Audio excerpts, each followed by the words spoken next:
So, kinagat ako ng aso.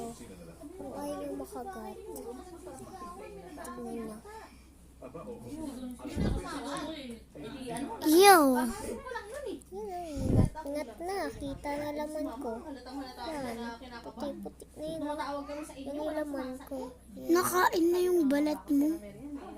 Oo, is dito din yun. Ano dito. Yan. Dito pa guys. Ilalim. Grabe talaga sa ilalim. Meron mo. Dito balik daw. Grabe. Kinain mo na yung balat mo eh. Kinain niya na yung balat mo. Kasi inantay-rabies ako dito. Wala naman akong sugat. Papakita ko sa inyo sa likod. Okay? So, pag nakita niyo yun, sabihin niyo lang sa akin, like, and subscribe. Ano? Ayan yung nagat sa akin ng aso. Kasi,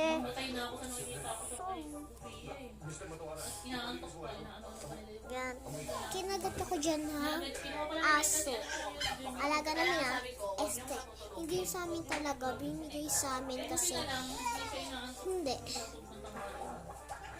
Kaganinang tanghali, ipinasurrender na siya. Sinuli siya ng malaking panghuli. Alam niyo yun, yung gano'n, panghuli ng isda. Malaki. Tapos, brown yung aso namin.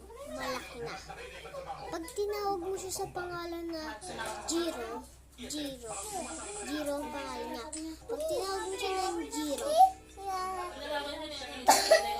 ganun siya. Ganito. Tapos bigla siyang susugod na kinagat.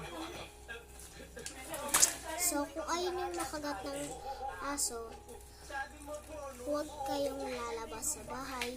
Pag may nakita kayong aso na hindi kayo kilala, huwag niyong hawakan. Kasi anti-rabies kayo pag nawakwak. Katulad sa akin.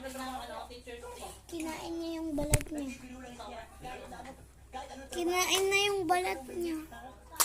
So, sirap na Nasa tiyan na yung balat niya. Natatama-tamaan ako sa nasa ilalim na talaga. Buti di ka natamaan sa tiyan.